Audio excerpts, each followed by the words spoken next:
Karena titik security itu adalah titik mata rantai terlemah, dan yang terlemah itu adalah manusia ya. Jadi ini yang harus kita pahami, manusia itu adalah sisi terlemah daripada masalah security. Contoh, manusia itu paling gampang dilakukan social engineering. Orang selalu merasa fakir baterai, ada USB dicolokin, datanya bisa dicuri. Ada akses point gratis, dia login, passwordnya bisa di sniffing. Ada flash disk nganggur, diambil, dicolokin, masuklah semuanya malware ke notebook ataupun komputer kita. Inilah manusia yang diserang sebelumnya. Ya. Kemudian kita sengaja sendiri secara tidak sadar menyebarkan data pribadi kita. Ini misalnya ijazah orang, yang ijazah itu kan tergolong data pribadi ya, tiba-tiba fotokopinya di mana-mana.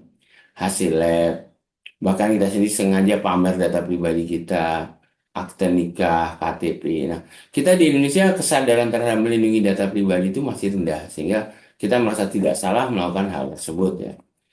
Apalagi kalau kita bicara data pribadi, kita tahu bahwa hal-hal tertentu itu kita tidak bisa uh, buka seperti begitu saja. Kemudian beberapa hal sepele sering menyerang manusia karena manusia adalah titik yang terlemah dalam cybersecurity, dan dengan AI kita makin mudah mengetahui apa sisi kelemahan manusia apabila kita serang. Nah, ini contohnya ada sistem yang mirip dengan sistem yang benar untuk aplikasi ya, Play Store-nya orang download tapi ternyata sebenarnya dia mendownload aplikasi yang berbahaya. Ataupun kita download aplikasi yang sebenarnya sepertinya baik-baik saja, ternyata dia juga berbahaya. Ya, jadi ini adalah aspek cybersecurity di dalam manusia, karena manusia itu paling lemah dalam aspek cybersecurity. Ya, baik penentu kebijakannya, kemampuan teknisnya, dan pengguna. Ini ada titik-titik manusia yang harus diberikan pertimbangan ataupun wawasan terhadap cybersecurity, karena bisa serangan itu masuk melalui tiga orang ini, tiga kelompok ini. Ya, kemudian ketika kita bicara security, tidak ada hal yang sangat 100% security dan aman. Yang ada sebetulnya adalah kita memahami ancaman, kita memahami risikonya, dan kita bagaimana memanage hal tersebut. Ya, sini namanya ada risk tolerance, risk appetite, dan kita tahu mitigasinya, berapa cost-nya. Jadi oleh karena itu, risk assessment, threat assessment itu penting sekali dalam masalah cybersecurity, karena kita bisa menghitung-hitung kira-kira apakah countermeasure ataupun pencegahan yang kita terapkan itu secara finansial memang masuk akal. Ya. Nah, sehingga ketika sistem itu, kan kita pakai sistem elektronik sekarang, sistem elektronik kita itu makin penting. Tadinya hanya buat operation, clerical, gantiin kertas, gantiin file di scan, kemudian operasional, langkah-langkahnya approvalnya oleh sistem, manajerial digunakan untuk membantu manajer, hingga sekarang digunakan sebagai strategical. Nah, ketika sistem itu menjadi makin penting, maka kita harus memikirkannya, dia juga harus makin aman, dan kita tidak makin bergantung gitu saja. Akibatnya kita harus memikirkan sistem people-nya bagaimana, prosesnya bagaimana, teknologinya bagaimana. Jadi kita harus memikirkan sistem kita harus compliance dengan industri. Kemudian kita juga harus memikirkan data sovereignty. Kenapa? Kita tidak inginkan data kita tidak bisa kita kendalikan sendiri. Misalnya, oh ternyata aplikasinya di pihak tiga, dan ketika kontrak habis kita tidak bisa mengambil data dari pihak ketiga. Nah, itu juga menjadi masalah. Sering sekali kita abaikan. Kemudian data itu ada di mana? Apakah di Indonesia atau di luar? Namanya itu residensi ya. Dia berada di mana? Ya. Kalau dia datanya di luar Indonesia, tentu saja di luar jurisdiksi Indonesia. Kalau ada apa-apa, kita tidak bisa memaksakan secara hukum agar mematuhi aturan-aturan di Indonesia. Ya. Nah, semakin sistem elektronik itu semakin penting, maka kita harus semakin menguasai. Menguasai itu mengendalikan. Ya, di dalam mengoperasikan sistem, kita bisa melihat bahwasanya yang ingin aman itu tidak hanya di level service operational. Ya, kita kalau lihat operasionalnya saja, oh ketika sistem operasional ada insiden. Nah, sebagian besar orang di Indonesia, termasuk lembaga, berpikir bahwa security itu di level operasional saja. Padahal Yang namanya kita membuat sistem aman itu di level awalnya strategis perencanaan dia sudah masuk. Memang kita sudah rencanakan sistemnya aman, bukan kita rencanakan sistem terus nanti dibikin aman ketika operasi. Biasanya itu gagal. Jadi biasanya kita harus menentukan dulu keamanannya, kemudian baru dioperasikan.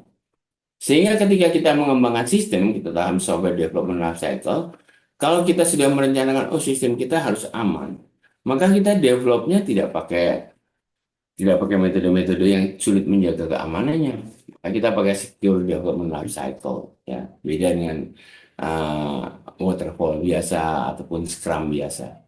Karena apa? Kita ingin sistemnya aman.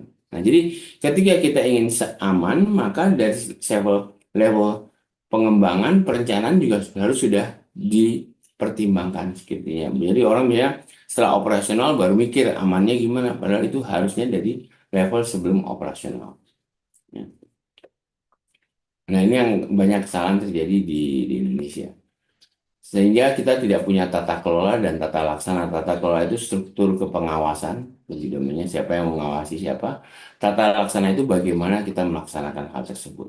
Sehingga ketika kita bicara aspek security, ya kita akan bicara governance dengan manajemen. Manajemen itu tata laksana, governance itu tata kelola. Kita tahu siapa yang mengawasi apa, bagaimana dilakukan. Salah satu hal yang penting adalah insiden handling. Ketika ada insiden, kita harus melakukan penanganan insiden. Ya. Jadi ini salah satu yang penting buat pemerintah adalah peraturan BSSN 10 2020 tentang tim tanggap insiden cyber. Jadi seharusnya di setiap lembaga pemerintah itu punya tim tanggap insiden cyber. Ya. Jadi ini bisa kita katakan sejarahnya di Indonesia dari 98 sampai 2019. Tim insiden saya tanggap insiden cyber yang harus dibangun dengan kokoh supaya dia responsif ya. Karena tim tanggap insiden cyber itu bukan hanya kalau ada apa-apa baru dia bergerak, tapi dia melakukan analisis secara rutin untuk melihat ada celah di mana. Ya. Nah, ketika ada insiden, orang sering sebut ada forensik. Sebetulnya harus diperhatikan, menggunakan software untuk forensik itu belum tentu pekerjaan digital forensik. Ya. Kalau kita mengerjakan, jadi ketika ada insiden, kemudian kita melakukan forensik, ada dua, kita menggunakan perangkat forensik, ada dua tujuannya. Satu hanya insiden analisis, untuk mana yang kita perbaiki. Dua, untuk bukti digital. Cara melakukan tahapannya sedikit berbeda ya. Jadi belum tentu kita pakai software X mendapatkan data ini, itu adalah pekerjaan forensik, karena lain lagi ceritanya ya. Jadi kalau kita sebut bukti digital, ya, ini mungkin yang karena lagi rame-rame, forensik itu sangat sangat pengetahuan lah. Jadi kalau dalam pekerjaan forensik, seorang digital forensik hanya memberikan factual information. Dia tidak memberikan ini palsu atau tidak, ini benar, dia berbuat atau tidak, tidak. Tapi dari data ini yang dihasilkan data apa? Factual information. Yang melakukan lainnya, penyidik segala macam itu namanya interpretational information. Ya, jadi kalau kita bekerja sebagai digital forensik, kita berpikirnya sebagai factual information. Data ini saya dapatkan ketika sudah melakukan proses ini. Ya. Jadi ini aturan yang ada dan mungkin perlu dipahami tadi sebagai nantinya siapa tahu bekerja di industri, kenal dengan standar-standar di dunia forensik. Standar yang paling awal yang harus dikuasai oleh orang yang bekerja di digital forensik adalah SNI 27037, yaitu bagaimana memilih objek digital forensik, bagaimana mengkoleksi, bagaimana mengakuisisi, dan bagaimana mempreservasi, melindungi bahwasanya bukti tidak rusak, dan lain sebagainya. Nah, ini adalah standar-standar yang terkait pada digital forensik mungkin perlu dipahami bagi para mahasiswa dan para dosennya. Nah, kemudian bidang digital forensik itu luas, ya. Biasanya orang digital forensik itu sangat spesifik, ya. Jadi saya ambil di kiri itu adalah bidang forensik, ya. Jadi ada komputer forensik, ada dokumen forensik. Komputer forensik itu adalah ya objeknya adalah lebih digital. Dokumen forensik dokumen. Juga sering orang ketukar lihat foto, oh ini cerah apa rahangnya sama dengan dia, itu sebenarnya dia melakukan forensik yang lain lagi ya. Jadi biasanya orang forensik itu sangat spesifik. Nah, even digital forensik pun dibagi-bagi lagi bidangnya, ya.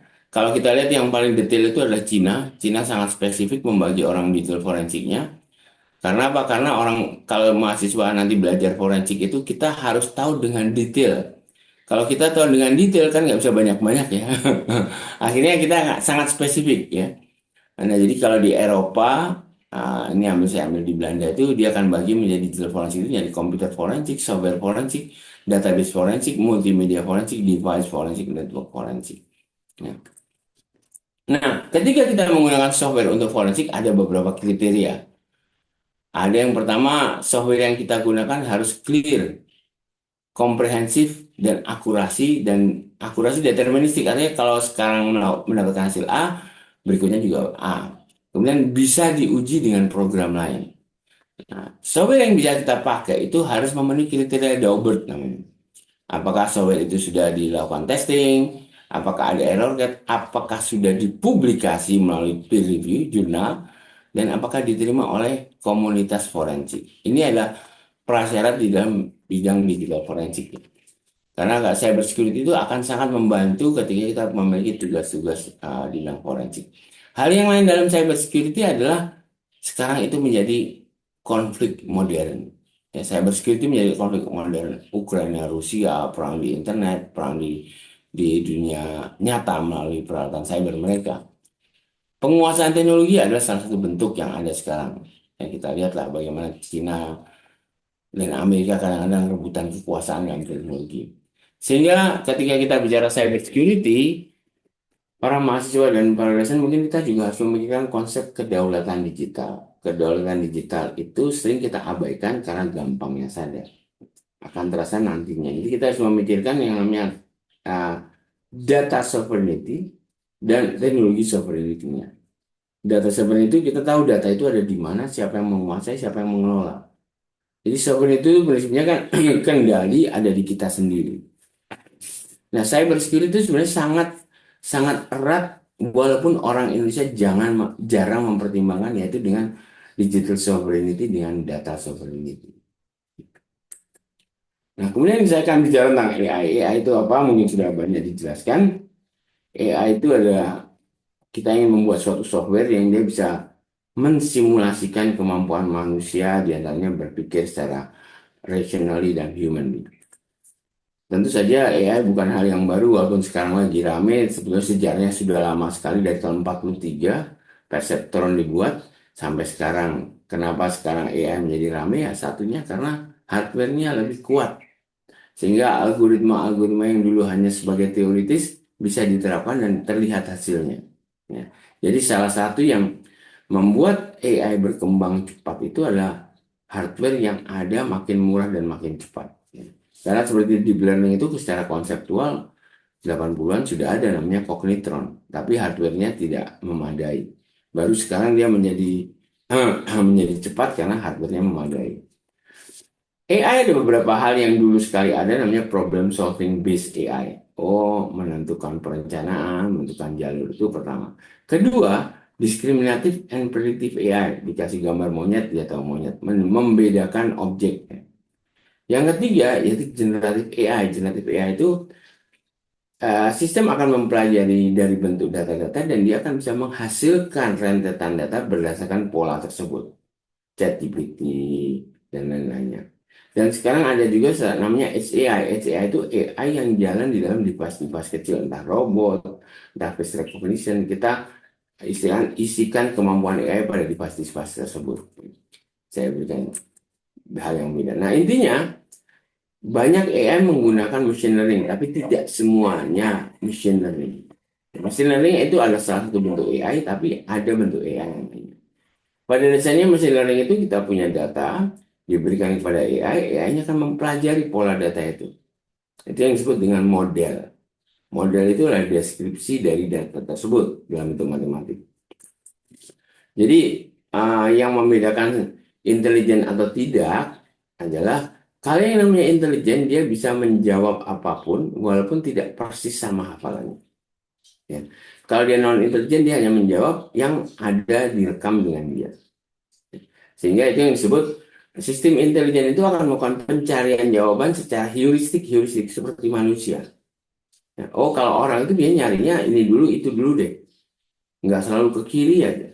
Nah, itu kan pencarian bodoh ya kalau soal kiri ya. Tapi ini kita manusia itu kan berdasarkan feeling, berdasarkan kebiasaan, maka dia bisa mencari sesuatu jawaban secara heuristik ya. Intinya itu yang disebut dengan apa disebut dengan artificial intelligence. Jadi kita bisa lihat ada sistem AI, ada yang sistem menjadi bisa berfungsi karena ada sistem AI. Ya, dua hal yang berbeda.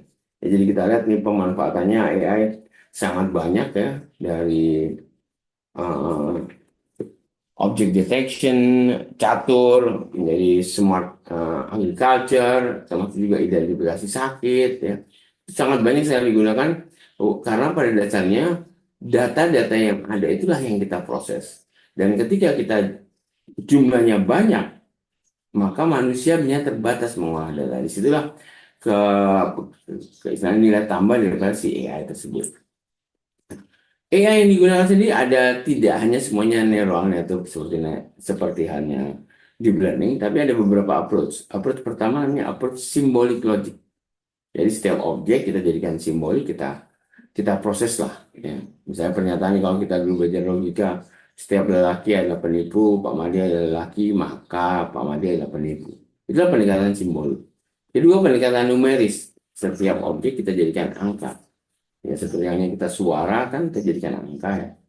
Nah, itu yang kita olah dengan neural network dan apapun. Ketiga, pendekatan kognitif. Pendekatan kognitif adalah meniru bagaimana manusia berpikir.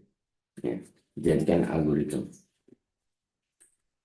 Nah, ini contoh perseptron ya. Perseptron itu diawali dengan ide, oh otak kita kok bisa berpikir ya, walaupun sepertinya simple. Simple itu istilahnya uh, hanya seperti ini, tapi karena dia disambungkan banyak jumlahnya, maka dia menjadi kepintaran sendiri. Apa punya kemampuan yang di luar dari kesederhanaan itu. Dan ini adalah kita tahu arsitektur yang populer ya untuk machine learning. Kemudian ada deep learning. Kenapa disebut dengan deep learning? Karena kita perhatikan kalau neural network biasa hidden layernya sedikit, atau layernya sedikit, tapi kalau deep learning ini banyak. Setiap layer itu yang akan mencoba mencari kesamaan pola. Ya, kita bisa lihat di contohnya local contrast, phase features. Ini semakin banyak, semakin dia bisa macam-macam. Jadi itu tadi yang namanya machine learning architecture. Nah, kemudian tiba sekarang namanya generative AI. Ya, jadi kalau kita lihat artificial intelligence itu tekniknya banyak sekali. Salah satunya ada yang machine learning. Machine learning pun tidak hanya yang sifatnya numerical, machine learningnya banyak. Kemudian ada juga neural networks, ada lebih detail lagi deep learning dan generative AI. Kita bisa lihat generative AI menjadi sangat populer ketika ChatGPT. Oh, ternyata AI bisa menjawab apa saja yang ditanya. Ya. Kita lupa bahwanya ngajarnya juga pusing itu. Ya. Itu yang dengan large language model kita bisa memodelkan dari bahasa yang besar. Awalnya large language model itu dari data intensif um, language model. Jadi ketika kita kan ingat ya kalau kita dulu belajar belajar linguistik atau belajar bahasa kita belajar grammar kan subjek, predicate, objek. Cuma kan anak kecil nggak pernah begitu kan. Anak kecil cuma dikasih aja kalimat banyak banget terus dia pelajari sendiri. Nah, si large language model itu seperti itu diberikan data, kemudian dia mencari pola kesamaannya. Jadilah itu generative AI sehingga generative AI itu jadi digunakan banyak para mahasiswa dan dosen. Silakan baca buku dari Dikti terkait pemanfaatan generative AI. Nah, ketika kita memanfaatkan generative AI, maka kita seperti punya alat, ya, alat bantu. Supaya alat bantu itu bisa menghasilkan yang baik, ya kita harus tahu caranya, ngasih taunya. Sehingga itu yang disebut dengan prompting. Prompting yang baik adalah memaksa kita berkomunikasi dengan komputer dengan secara baik, supaya dia tidak salah kira. Jadi salah satu hal mahasiswa ataupun orang di luar banyak menganggap sudah menguasai prompting, dia sudah menguasai AI. Itu barulah menguasai berkomunikasi dengan AI. Ya. Jadi ini kayak cara bagaimana kita berkomunikasi dengan AI atau bagaimana kita menyuruh si AI bisa bekerja menurut kita. Nah, pertanyaan ini sering dikeluarkan orang, akankah AI menggantikan kreativitas manusia? Tentu saja tergantung kitanya. Ya, apakah kita mau diganti atau tidak. Ya, jadi kalau kita lihat perjalanan intelijensi itu sekarang mungkin di Nero AI. AI yang bisa untuk fungsi-fungsi tertentu. Orang ingin menjadi general AI. AI yang bisa seperti manusia. hal-hal yang general dilakukan. Kemudian naik lagi menjadi super AI.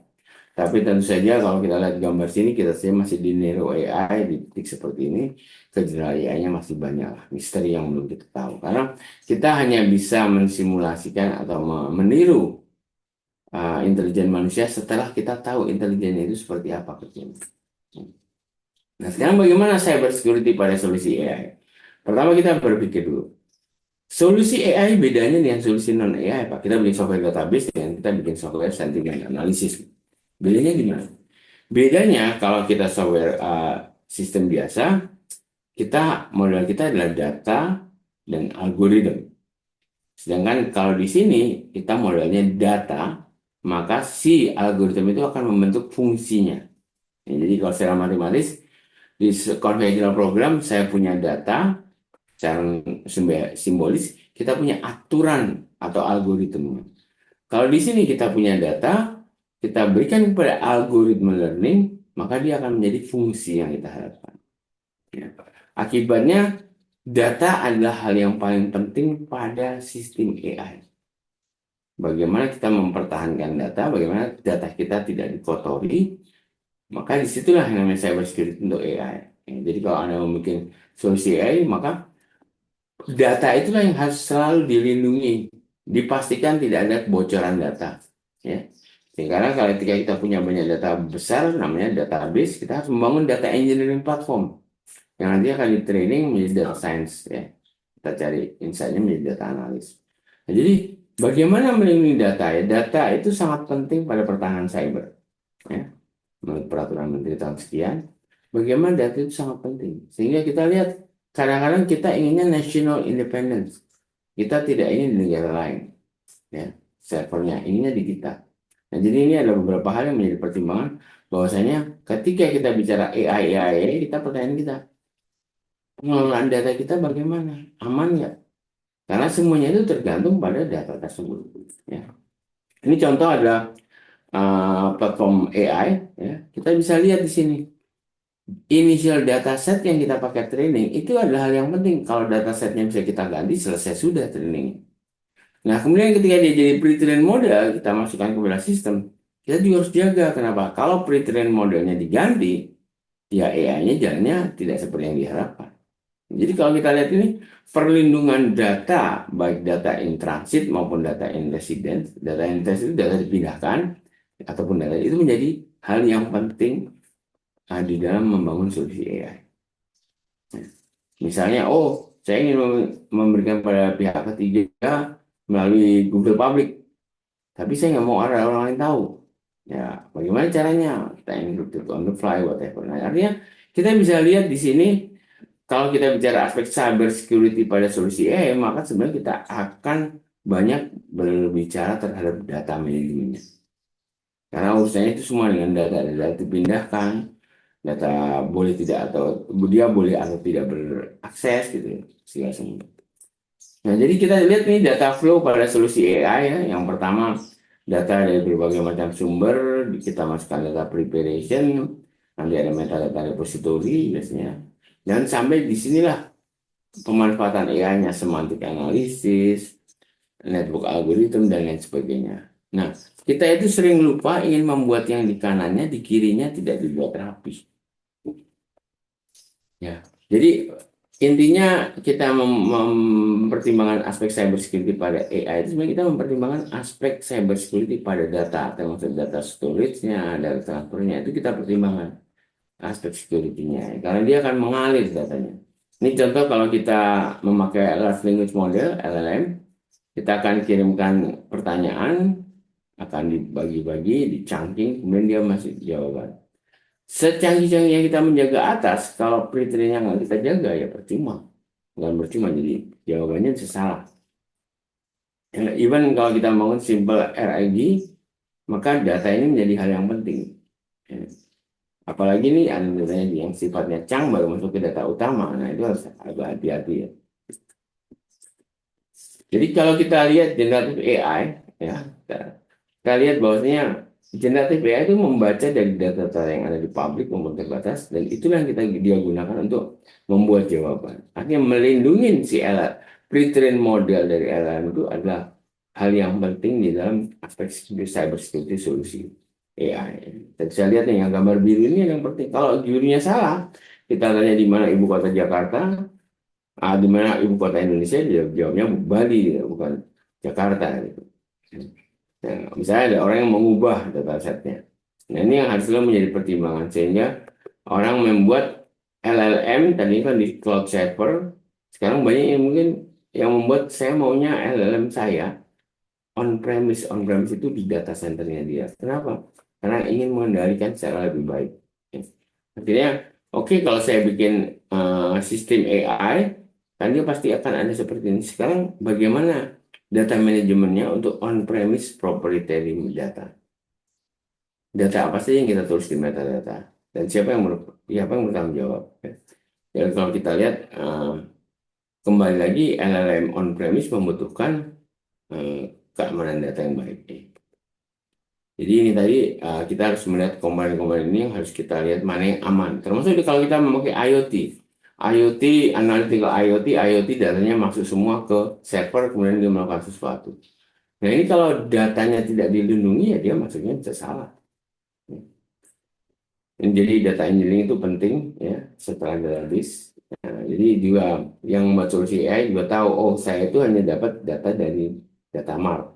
Ya. Sedangkan data warehouse dengan data transaksinya ada di sini. Nah, kita harus tahu, oh ini kita hanya berbicara dari data analitiknya. Nah, data sendiri beda-beda pengelolaannya. Ada data yang sifatnya untuk transaksi. Nah, ketika kita punya solusi AI, biasanya kita akan berbicara dengan data analitik. Sedangkan arsip yang disimpan namanya data arsip. Nah, inilah jenis-jenis data yang ada dalam suatu sistem. Nah, sedangkan kalau kita ingin sistem kita forensik ready, kalau ada power bisa ditelusuri, maka kita harus menyiapkan juga suatu immutable storage untuk menyimpan log-log daripada pengelolaan sistem. Jadi nggak bisa dihapus. Oke. Jadi tadi tahu OLTP, OLAP bedanya ya dalam pengelolaan data. Dan tentu saja sekarang tidak hanya satu database. Kita kadang-kadang punya dua atau tiga, minimal tiga database dalam solusi AI. Nah, pertanyaannya bagaimana Anda harus memastikan keamanan daripada semua jenis database. Karena semuanya akan dipakai. Nah, jadi pertanyaan utama dalam security pada cyber security pada solusi AI itu adalah bagaimana kita melindungi datanya. Ini contoh data itu digunakan dalam ini ambil ada tiga jenis database yang digunakan ya kalau kita bikin AI. Relational database biasa, graph database, dan vector database. Tiga jenis data. Pertanyaannya, bagaimana kita memastikan si tiga ini aman secara arsitektural ataupun implementasi. Nah, itulah aspek cyber security dari solusi AI yang orang jarang memikirkan bahwasanya ujung-ujungnya juga akan ke data manajemennya. Nah, kemudian kita mengelola sistem oleh semua orang dan keluar pertanyaan, data kita tersimpan dengan aman nggak Pak? Jangan-jangan adminnya bisa lihat. Nah, istilah pentingnya namanya transparent encrypted database. Database yang disimpan sudah dalam bentuk encrypted. Kita adminnya nggak bisa lihat kalau tidak di-approve. Ya. Ini yang harus diperhatikan ketika membangun sistem. Nah, kemudian ketika kita membangun transparent encrypted database, apa yang kita encrypt? Apakah di filenya? Apakah di namanya di kolomnya? Nah, kita harus tentukan sendiri sesuai dengan karakter data. Ya. Jadi kalau kita ingin mungkin membangun cyber security untuk solusi AI, sebenarnya ya lumayan banyak ya pertimbangan pengelolaan data yang harus kita lakukan. Kemudian solusi AI membutuhkan banyak stack teknologi. Nah, ini yang harus kita kuasai dulu. Kenapa? Setiap stack itu ada kemungkinan celah. Jadi logikanya semakin banyak stack teknologi yang kita gunakan, maka semakin ada kemungkinan tidak bekerja dan kebocoran. Ini yang dipertimbangkan ya. Jadi ini adalah level-levelnya daripada solusi AI dan jenis-jenisnya, dan itu yang dikuasai ketika kita membuat solusi AI. Dan sampai solusi AI-nya kebocoran data, dan akhirnya bisa memberikan jawaban yang malah tidak tepat bagi organisasinya. Nah, jadi kalau kita tahu tadi dalam membentuk solusi AI itu datanya harus dikelola. Nah, ketika dia beroperasional, maka dia akan beroperasi dengan cara yang bagaimana. Rata-rata kita menggunakan namanya MLOps, Machine Learning Operational. Itu strukturnya bagaimana, tahapannya bagaimana. Atau ketika kita mau menggunakan LLM, kita punya namanya LLM Ops. Oh, ini dari data masukan yang sifatnya constraint, sorry. Ini yang maksudnya masukannya langsung ya, tidak di-approve. Nah, kita harus tahu semuanya nih. Kita semua data masuk itu kita bisa versioning, kita bisa balik lagi. Oh, ternyata pre-trained modelnya setelah di-training oleh data yang baru, buruk dia jawabannya. Bisa terjadi sehingga ketika kita mentraining, kita juga harus pastikan sumber data itu apakah memang benar atau tidak. Jangan sampai hasil training baru merusak sistem yang sudah kita bangun. Nah, kemudian tadi kita sudah bicara hardware, software, sekarang kita bicara hardware. Hardware itu adalah superkomputer yang khusus digunakan untuk AI. Ya. Sekarang menjadi penting karena dulu itu yang pakai superkomputer itu biasanya hanya ilmuwan, peneliti militer. Kalau sekarang anak-anak mahasiswa banyak yang pakai arsitek memakai superkomputer untuk mereka melakukan skripsi ataupun tugas.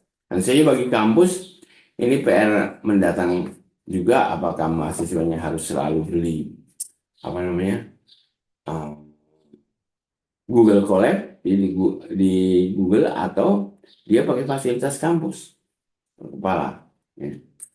Nah, jadi beberapa kampus di Indonesia sudah punya superkomputer yang paling banyak itu adalah IT Dell 176 petaflops ya, Politeknik Padang, kemudian diikuti Gunadarma 11 petaflop dan lain sebagainya. Ya, saja ketika kita bicara superkomputer ada berbagai macam bentuk ya. Jadi contohnya MPP Massively Parallel Processor ataupun Share Multiprocessor ataupun juga hybrid. Ya. Nah, di sini kita harus perhatikan eh, bagaimana cara kita mengelola si superkomputer itu. Karena setiap kampus, setiap instansi itu beda-beda pemanfaatannya. Ya. Misalnya juga kita harus tahu server mana yang aman bagi kita. Ya. Jadi ketika kita punya solusi AI ada dua hal. Ketika kita melakukan training dan kita melakukan inferencing itu dua hal dengan beban kerja yang berbeda. Sehingga pilihan kita apakah kita pakai server yang fleksibel atau satu server yang besar sekali. Ya, itu jawabannya adalah kita yang punya permasalahan, kita yang tahu jawabannya. Jadi misalnya, oh saya bisa nih pakai multi instant GPU ya. Jadi kalau Nvidia itu di satu GPU bisa kita bagi-bagi lagi namanya MIG, multi instant GPU. Misalnya kita jadikan buat inferencing kecil. Nah itu bisa kita lakukan seperti itu. Ya, jadi kita bisa bagi-bagi. Nah ini tadi mengelola server secara aman juga menjadi challenge sebagai pengembangan solusi AI. Kemudian ada SAI. SAI itu adalah AI yang device kecil, misalnya pakai mini PC, misalnya yang di apa stasiun ya face recognition. Itulah dia jalankan di platform namanya SAI, salah satunya Jetson Nano, Jetson Orin, itulah SAI rata-rata. Terus saja biasanya yang kita jalankan itu adalah pre-train modelnya, bukan kita melakukan training SAI-nya. Nah, kemudian kalau kita punya data, kita training pakai data, bagaimana kita membuat secure repositorinya. Jadi, jangan sampai orang lain, misalnya ini, oh data kita ambil, kita bikin AI, datanya dari pasien rumah sakit.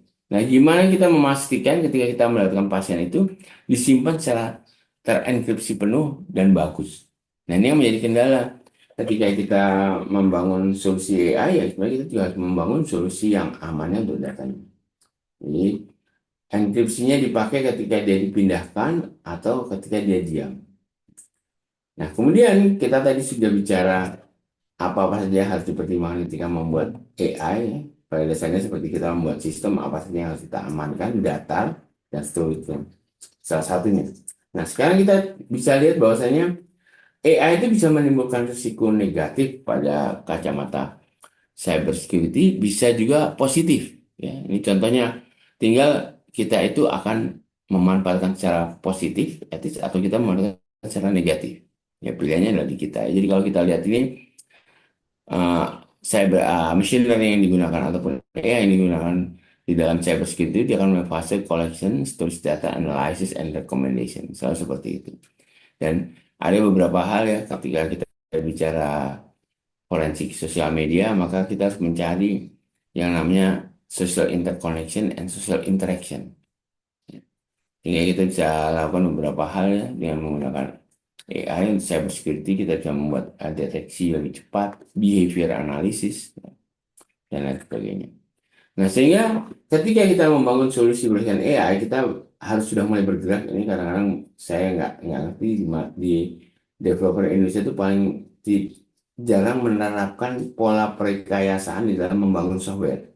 Yang sering saya bikin aja softwarenya, tidak ada tata cara perekayasaannya.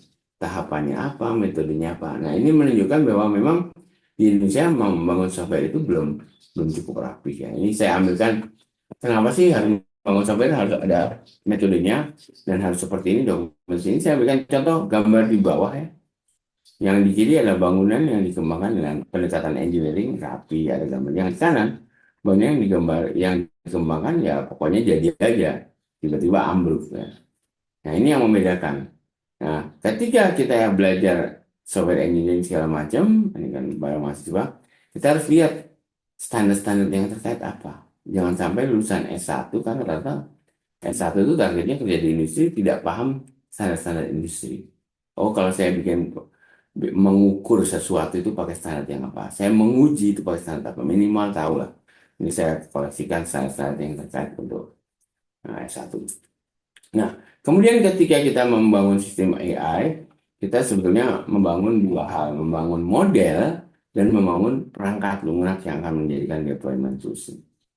Jadi ada dua pekerjaannya dan dua-duanya punya metodologi atau tata cara pengerjaannya yang berbeda. Ini harus dipahami ya.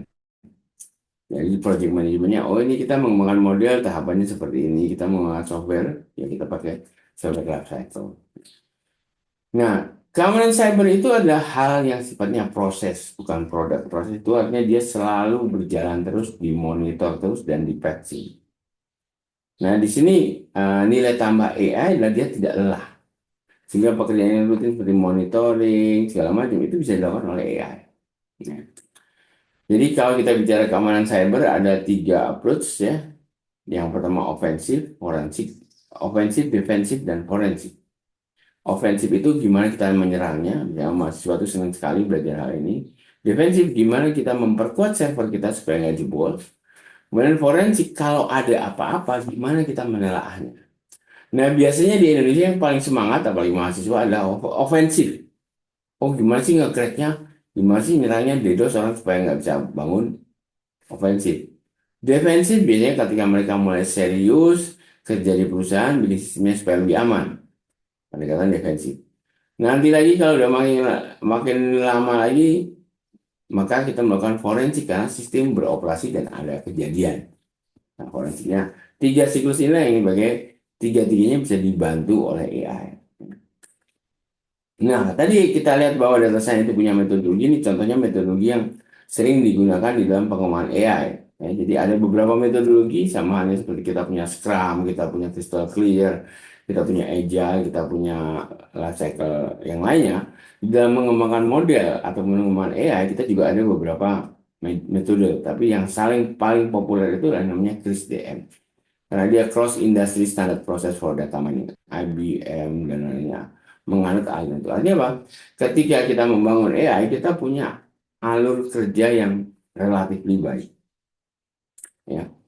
Nah, kemudian ketika kita membangun AI untuk cybersecurity, kita lihat sebelumnya yang kita butuhkan apa?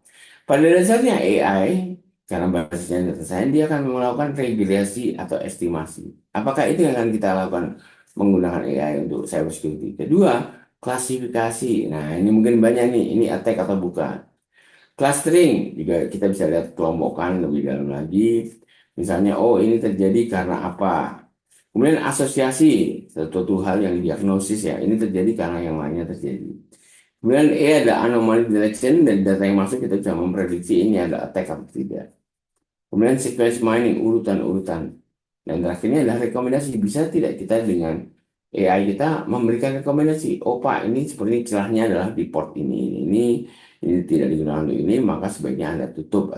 Nah, ini adalah fungsi-fungsi AI yang diharapkan bisa diterapkan untuk menjadi solusi cybersecurity. Nah, jadi AI itu di dalam bidang penegakan hukum seringlah kita lihat ya.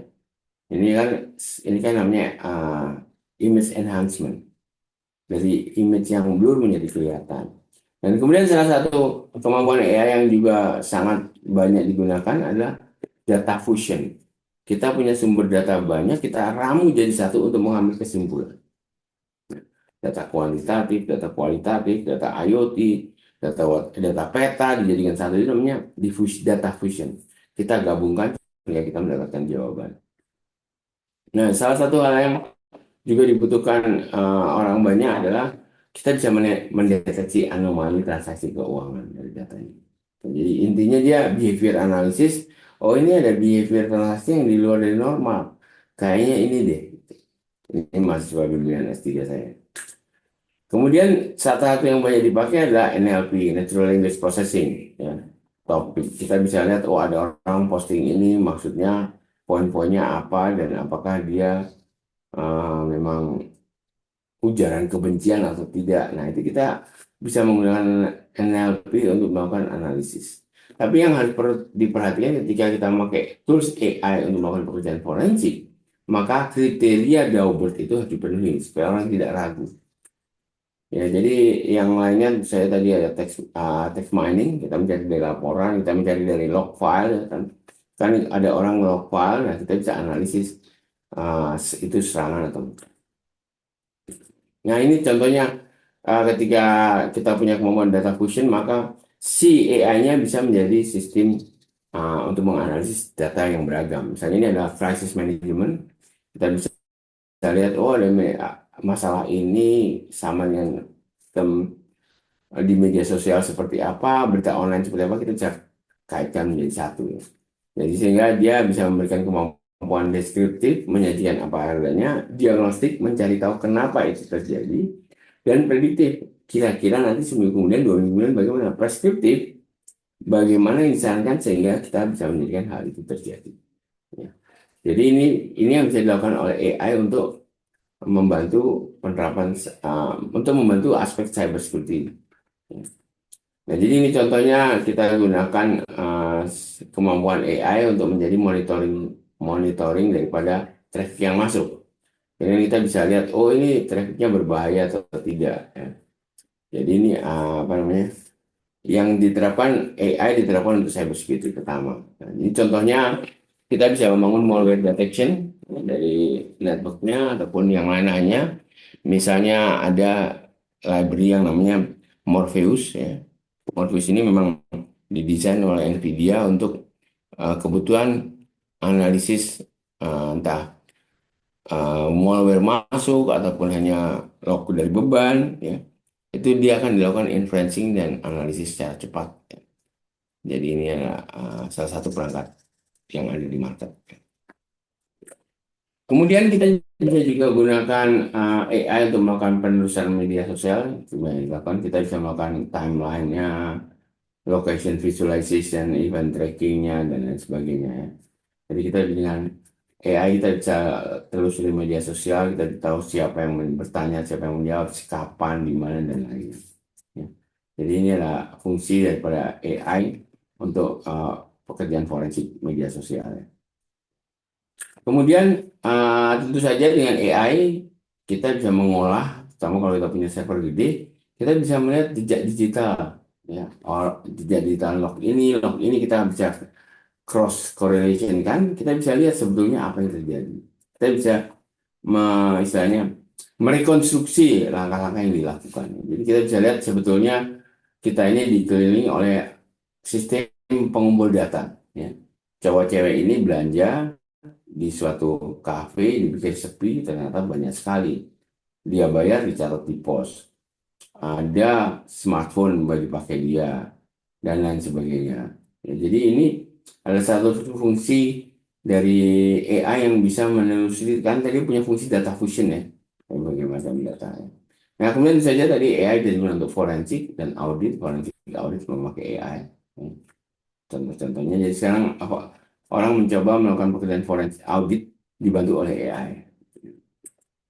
Dan yang sifatnya dia generatif bisa menghasilkan sesuatu adalah AI bisa digunakan untuk menghasilkan percakapan atau teks. Dan itu kita bisa setting sesuai target sekolah. Nah, gitu. Misalnya kita akan membuat safety message ya, ke anak sekolah ataupun orang bekerja, saya kalimatnya berbeda. Dan ini AI bisa digunakan untuk mentuning, dan ini salah satu trik inilah yang digunakan untuk melakukan attack melalui AI. Kita bisa melakukan serangan dengan AI. Ya, ini contohnya, ini mahasiswa Unhan saya. Bagaimana kita menganalisis profil seseorang, kemudian kita membuat email supaya cocok dengan profil tersebut, sehingga dia akan percaya dan ngeklik kenapa itu. Ya, jadi sangat sangat dikhawatirkan itu justru serangan-serangan yang dilakukan dengan pendekatan manusia, social engineering, dan itu sangat mudah di kita tiru, kita gali dengan menggunakan large language model. Ya.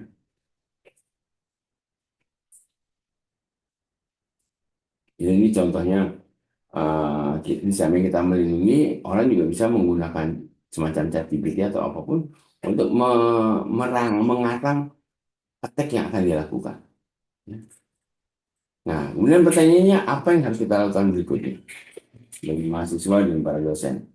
Pertama, ya kita harus belajar. Nah, sayangnya kita lebih lebih suka belajar menggunakan dan memanfaatkan saja. Yang paling kanan nggak apa-apa. Yang penting kita bisa menggunakan secara bijaksana dan memanfaatkan secara produktif. Nah, tapi ya, apalagi ini bidangnya komputer, sebaiknya kita juga naik pangkat mempelajari teknologi AI. Supaya kita nggak salah pikir, oh ChatGPT itu generatif AI yang berbeda daripada ini. Jadi dia bisa aja salah, belum tentu selalu benar. Kemudian kalau bisa lagi kita masuk ke dalam pembuatan dan pengembangan solusi AI. Saja, oh kalau harus aman seperti ini kita jadi harus tahu juga. Nah ini adalah apa yang bisa kita lakukan untuk menghadapi tren AI tersebut. Ya. Jadi pertama para mahasiswa dan para dosen adalah meningkatkan literasi AI terlebih dahulu. Ya, tahu konsepnya, bagaimana terkait manusianya, dan lain sebagainya. Jadi langkah pertama adalah meningkatkan literasi AI bagi semua orang di kampus. Terutama kita juga perlu memberikan pemahaman tentang risiko yang ada pada generatif AI. Sehingga ketika ChatGPT baru muncul itu banyak, maaf aja teman-teman saya yang udah pensiun mungkin ya, usianya, wah dia percaya ChatGPT, lebih melebihi dari percaya pada kitab suci. Ya, ChatGPT tidak pernah salah gitu. Padahal kalau kita tahu teknologi, ChatGPT itu belajar dari data-data yang kita berikan. Nah, sehingga ketika kita tahu itu, kita juga akan memberikannya data yang terbatas dong, jangan sampai data pribadi saya yang berikan.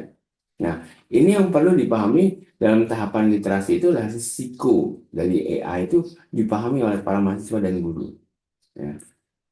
Jadi ini risikonya ada yang tinggi, ada yang tidak. Nah, ini semua kan mempengaruhi. Oh, kalau tinggi, dia harus transparan. Jadi kita tahu dengan pasti data apa saja yang dimasukkan. Ya, jangan sampai kita yakin ternyata datanya bukan dari kita yang salah gitu.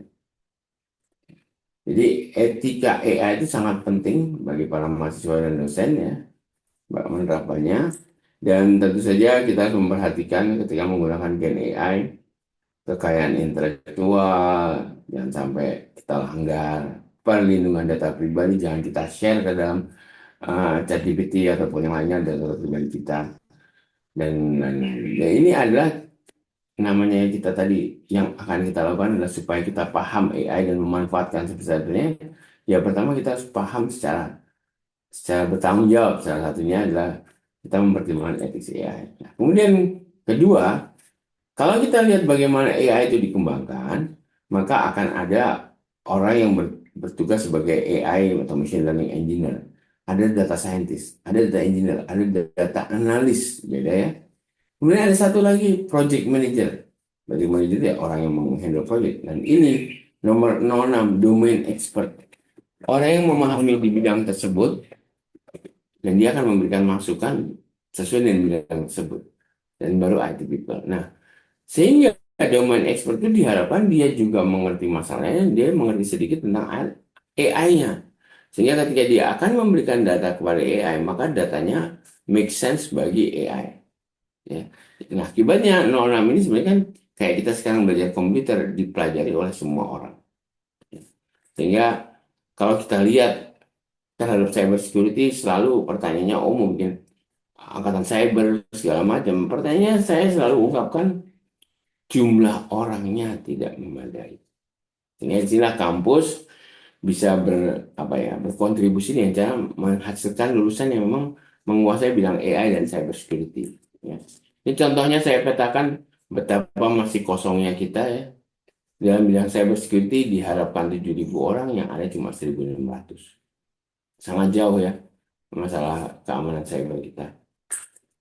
Nah, sehingga kita di Gunadarma setiap mahasiswa wajib belajar AI, wajib belajar teknologinya, bukan menggunakan prompting. Setiap mahasiswa apapun jurusannya minimal dapat 4 mata kuliah terkait AI. Tapi kalau orang IT ya dapat mata kuliah lainnya juga terhadap AI. Ya. Jadi tujuannya apa? Supaya alumni kita bisa menjadi subjek expert pada bidang-bidang yang akan menjadikan solusi AI. Karena nomor 06 ini dia juga harus tahu, jadi data yang dikumpulkan memang bisa diolah oleh AI-nya. Nah, tentu saja bagi yang belajar belajar tentang data, kita harus punya acuan. Salah satu acuan yang saya sarankan kepada para dosen, para mahasiswa adalah lihatlah standar kompetensi kerja nasional. Seseorang yang bekerja di bidang tersebut harus bisa apa? Ya. Jadi misalnya Anda S1, S1 itu bisa apa? Nah, itu ada dua dokumen yang bisa dilihat, adalah SKK ini dan peta okupasi. Dalam peta okupasi itu dituliskan pekerjaan orang di tingkat mana, persyaratannya apa. Jadi ini bisa digunakan untuk Anda mempersiapkan diri ke masa mendatang dengan lebih terarah. Karena Anda tahu, oh nanti kalau saya lulus saya harus menguasai ini. Karena itu yang dibutuhkan orang. Kemudian berikutnya adalah jadilah hacker sesungguhnya. Karena istilah hacker itu sudah bergeser menjadi orang yang jebol sistem, padahal hacker itu adalah orang yang senang kutak-atik dan membuat sesuatu tantangan teknologis. Ya. Jadi beberapa orang yang bisa kita sebut hacker hacker beneran itu adalah Alan Turing, tahu namanya, dia hacker scientist lah ya. Orang scientist tapi ngopreknya, hacking itu mungkin lebih cocok kalau anak sekarang ngoprek ya, sangat sangat intens dia mengopreknya. Dia sampai itu waktu zaman itu kan masih analog komputer ya, gimana dia beride bagaimana kalau saya analog komputer jadi intelligent system, bisa belajar. Kemudian ada lagi Nicholas Wirth. Nicholas Wirth itu pembuat bahasa Pascal dan Oberon. Nah, dia ngopreknya sampai mahasiswanya, yuk kita bikin workstation sendiri, networking sendiri. Nah, semangat oprek ini yang sangat tinggi di Nicholas Wirth. Kemudian tentu saja Richard Stallman dan Linus Torvalds ya, nggak ada dua orang ini, nggak ada internet mungkin seperti itu. Jadi kita bisa lihat ya apa namanya, eh, bahwasanya menjadi hacker sesungguhnya itu tidak negatif. Nah, ini contoh hacker beneran bikin konferensi ya. Nah, kalau di Eropa itu menjelang 24 Desember, biasanya kan Natal, 25, 26, 27 itu ada konferensi hacker di Berlin Barat biasanya. Kadang-kadang di Hannover.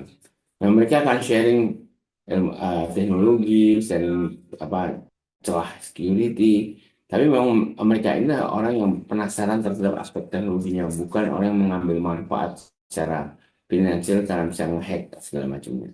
Ya. Jadi ini adalah operator ya, sebenarnya itu operator sesungguhnya ya.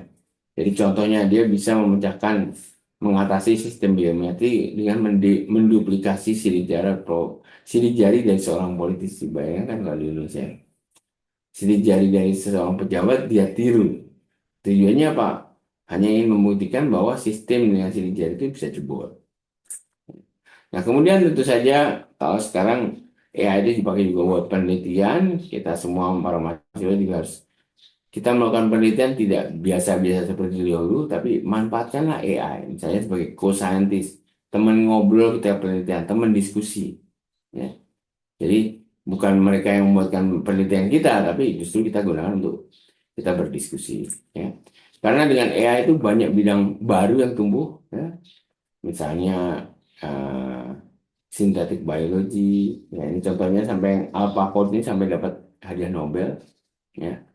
Kemudian juga ada computational journalism. Nah, ini adalah hal-hal yang baru timbul karena perkawinan antara bidang AI dengan bidang yang lainnya. Jadi mungkin saja tadi saya jelaskan AI dengan cyber security, dia akan bisa menjadi berbahaya karena agentic AI dia akan mempelajari behavior dari seseorang, dan dia akan mengirimkan payload sehingga orang itu bisa percaya dan ngeklik. Ini yang bisa menjadi bahaya ya di masa mendatang, ataupun yang sekarang sering terjadi, semantic attack. Oh, saya bikin video Bu Bu Sri Mulyani bilang begini, padahal itu palsu videonya, sehingga dikirimkanlah, defamation terjadi, orang sudah heboh segala macam, udah terjadi kerugian. Nah, menyerang sebagai secara semantik ini bisa juga diatasi dengan kita gunakan teknologi AI untuk mempelajari message yang dikirim tersebut. Ya benar atau tidak, dari time frame waktunya, kapan terjadi, itu bisa kita kita analisis. Akhir kata saya ucapkan terima kasih untuk ngobrolnya hari ini. Silahkan kalau ada pertanyaan. Oke, Oke, makasih Pak Made. kasih Pak Made. Ya, Teman-teman yang lain, teman-teman yang lain. silakan kalau ada pertanyaan ya, boleh ditanyakan di kolom chat. Ini ada pertanyaan pertama nih Pak Made nih Siap, siap. dari Pak Giri. Oh, Halo, bagaimana selamat pagi Pak Pak? Giri. Ya, jadi Pak Giri menanyakan jika dataset Hmm. untuk AI menjadi hal penting, maka siapa yang akan bertanggung jawab mengkurasi pengetahuan atau dataset dari AI global untuk nilai-nilai kebanggaan di eh, negara Indonesia. Misalnya konsep NKRI, Pancasila. Ya, sebenarnya prinsipnya sama saja seperti data ya, wali data, siapa yang bertanggung Suaranya jawab. kecil lagi Pak Made. Oh, sorry, ini pekerja ini biasa. Tes, tes. Lihat, oke. Jadi sebetulnya prinsipnya seperti kita mengkurasi informasi apapun ya.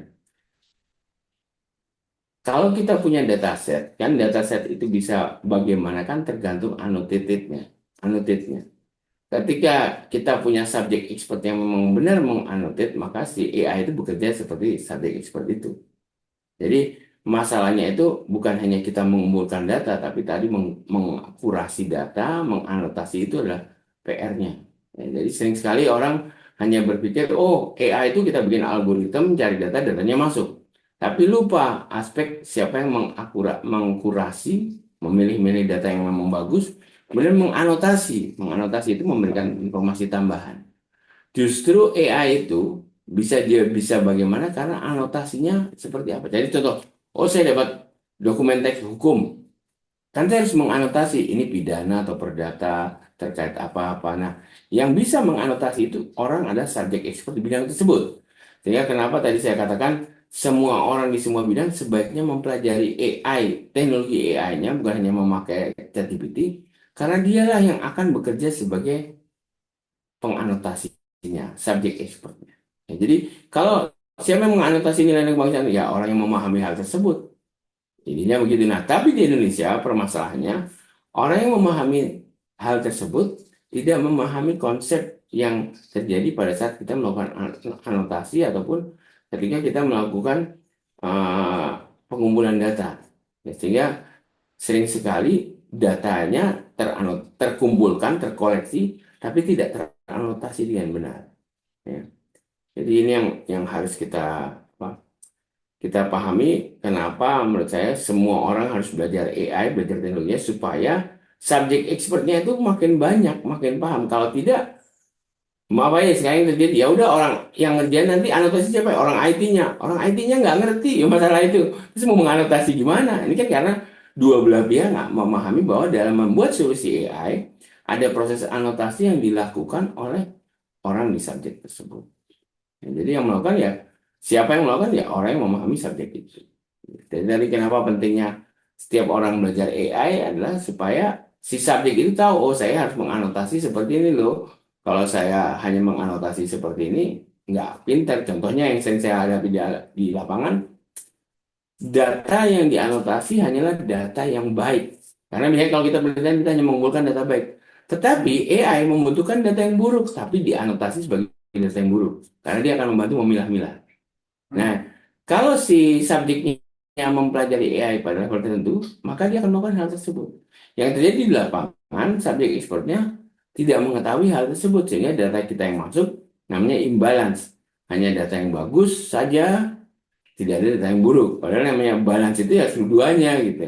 Nah, ini yang sering terjadi di lapangan, sehingga kenapa mempelajari AI itu saran saya adalah untuk semua bidang, sehingga dia akan bidang-bidang tersebut lah bisa menjadi subjek expert. Mudah-mudahan menjawab Pak Giri. Ya. Siap, makasih Pak Made, luar biasa. Ya, lagi di mana nih? Habis breakfast meeting nih sama Bapenas, tapi udah deket kampus. Makasih. Ya, siap. Iya, Oke, kita lanjutkan ya Pak Madi ya. Jadi yang siap. kedua ini dari Mas Dwi Haryanto ya. Izin bertanya Pak Made, AI dapat berperan sebagai kawan dalam perang cyber. Bagaimana pemerintah atau perusahaan bisa mempersiapkan strategi untuk menghadapi AI arm race dalam perang cyber?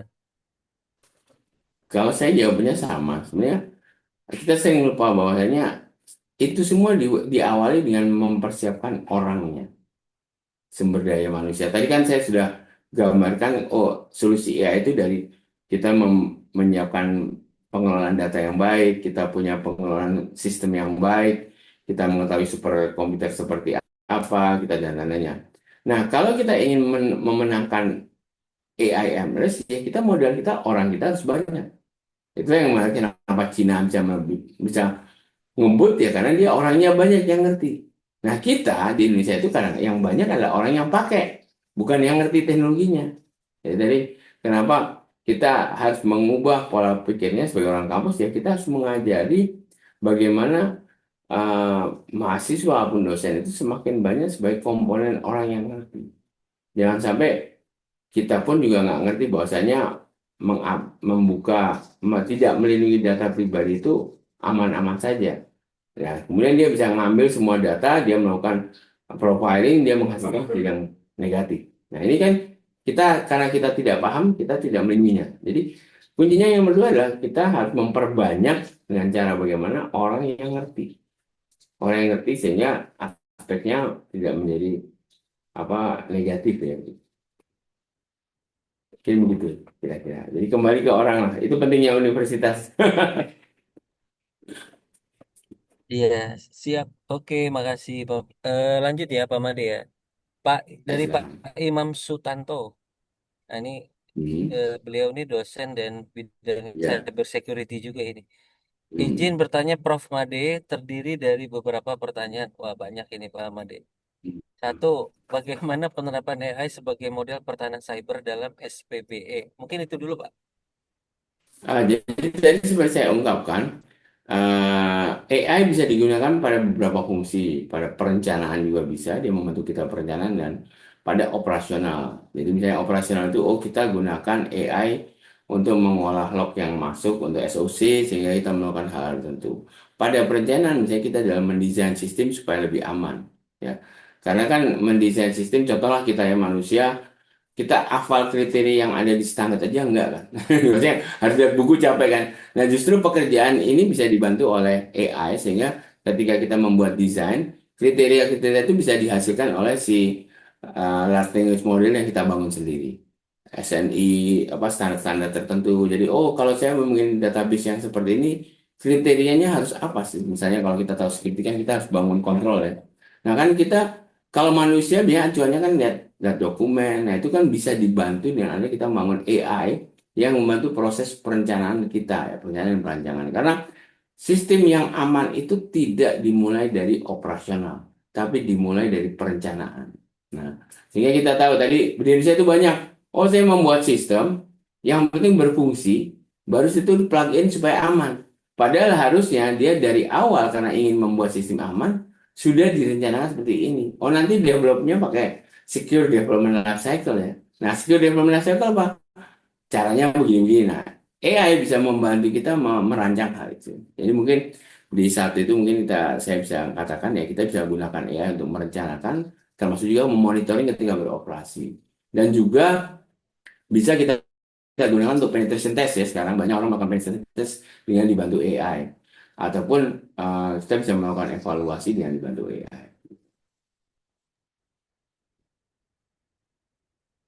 Ya, halo Pak Made, masih Ya, siap, ada?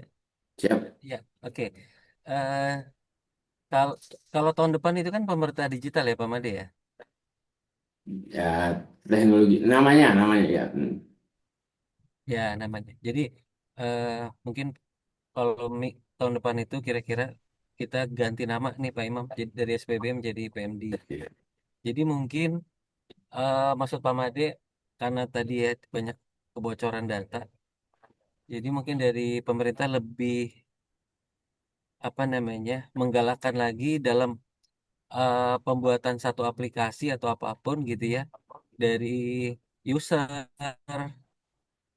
usernya manusianya tadi kan yang paling rentan sampai ke infrastruktur itu apa namanya mungkin bisa dibantu dengan teknologi AI ya Pak Made ya sehingga eh, bocornya itu dari manusia juga nggak tembus Bukan. sampai infrastruktur juga lebih bisa ya mungkin ada apa namanya monitoring dan sebagainya gitu ya. Pertanyaan kedua nih Pak Made, bagaimana Ya. pemilihan model, metode dan mekanisme yang bisa dijalankan pada level arsitektur SPBE atau PMD ya mungkin ke depan pada layanan aplikasi pemerintah untuk antisipasi serangan cyber. Sebetulnya kalau kita bicara arsitekturnya, kan arsitektur itu cara bagaimana ya? Arsitektur itu kan specification, kata kuncinya kan. Rancangan enterprise arsitektur itu kan specification. Nah, sayangnya, kalau kita bicara SPB ini, justru di specification kita itu yang lemah di peraturan SPB. Dan tadi itu saya gambarkan level 1, 2, 3, 4 seharusnya, misalnya Dukcapil itu di level berapa? Itu kan specification ya.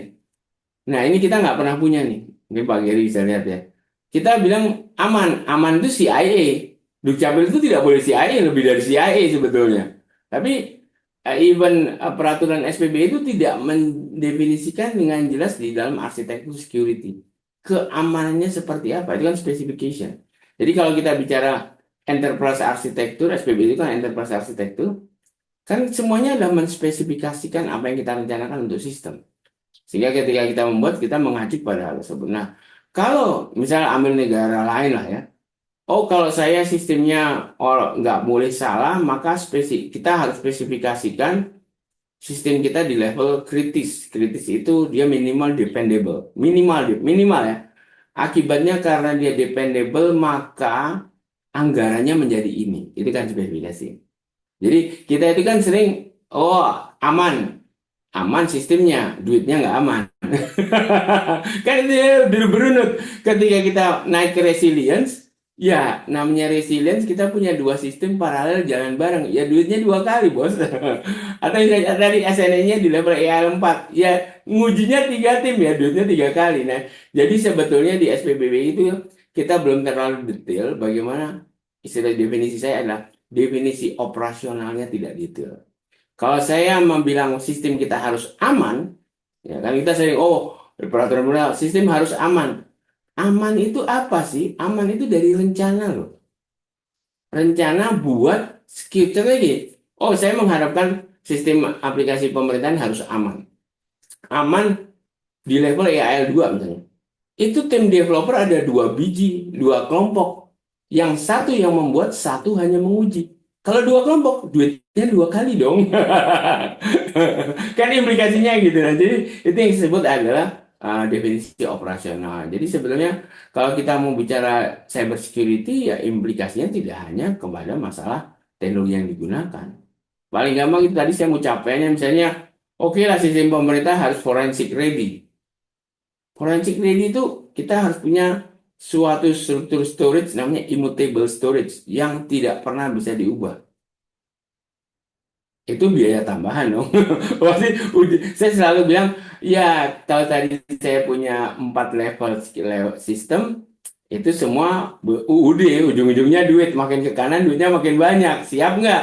Jangan sampai kita state sistem kita aman, duitnya minta buat aman, nggak ada. Nah, ini kan sebenarnya yang namanya arsitektur itu adalah statement perencanaan kita. Tapi bukan hanya statement perencanaan sistem, akan berdampak juga pada statement perencanaan anggaran. Yang sayangnya kita masih statement perencanaan sistem tidak nyampe ke anggaran. Anggarannya ya mudah-mudahan ada gitu. Jadi sebenarnya kalau kita dari sistem, misalnya ambil contoh di luar negeri itu banyak gini. Kalau kita state sistem kita itu dependable, maka kita bisa menganggarkan untuk operasional yang lebih banyak. Karena kan nggak boleh down. Sekian persen hanya buat initiate, sekian persen buat operasional. Nah, jadi itu implikasinya kepada penganggaran, pada manajemen, tidak hanya kepada pembuatan sistemnya saja. Jadi memang itu kalau kita bicara sistem kan semuanya menjadi satu ya. Nah, sayangnya di arsitektur SPBI kita hanya berhenti di arsitektur teknologinya, tidak sampai ke penganggaran dan segala macamnya. Dan itu pun tidak. Jadi kalau kita lihat di arsitektur SPBE, kita bisa mendefinisikan arsitektur security sesuka kita. Tidak ada kriteria dari besarnya. Misalnya, oh kalau saya sistemnya seperti ini, maka level security-nya nggak boleh kurang dari ini dong. Nah ini kita belum punya. Jadi sebenarnya kelemahan kita itu ada statement dan specification yang jelas. Ya. Oh saya bikin sistem buat X, harus bagaimana? Harus aman, harus datanya tidak boleh diedit. Kalau edit akan tersimpan, nah itu kan keharusan-keharusan yang mungkin bagi kita belum belum sampai di tingkat itu lah. Gitu. Jadi memang arsitektur harus lebih detail, tapi ingat arsitektur itu akan punya implikasi kepada anggaran. Ya, Oke. Kalau mudah-mudahan menjawab. anggaran aman Pak Made, pemotongan anggaran. Pemotongannya. Kalau anggaran aman sih, kayaknya nggak tahu ya cukup apa enggak. Tapi Yang tapi sulit itu gimana? pengalaman saya itu bukan anggaran. Saya kemudian mengawal satu lembaga pemerintahan dengan anggaran cukup besar, dengan tim pengembang. Tapi orangnya, tidak semua tim pengembang di Indonesia itu memahami engineering yang baik. Pertanyaan pengalaman saya. Engineering yang baik itu kan, saya bukan hanya membuat program jadi. Saya membuat program yang jadi, saya punya dokumentasi teknis yang baik, saya menguji program tersebut, saya punya dokumentasi pengujian yang baik. Tidak banyak developer ataupun perusahaan penyedia Indonesia yang menguasai teknik-teknik seperti itu. Pengalaman saya. Bukannya sombong, cuma ya saya melihat dari acuan buku lah ya. Kalau di buku harusnya Anda mendevelop punya dokumentasi teknik, tinggal kita tanya, punya nggak? Nggak ada Pak, itu apa? Waduh, kan masih jauh perjalanannya gitu. Oke, itu mungkin Jadi, refleksi ya Pak Made ya.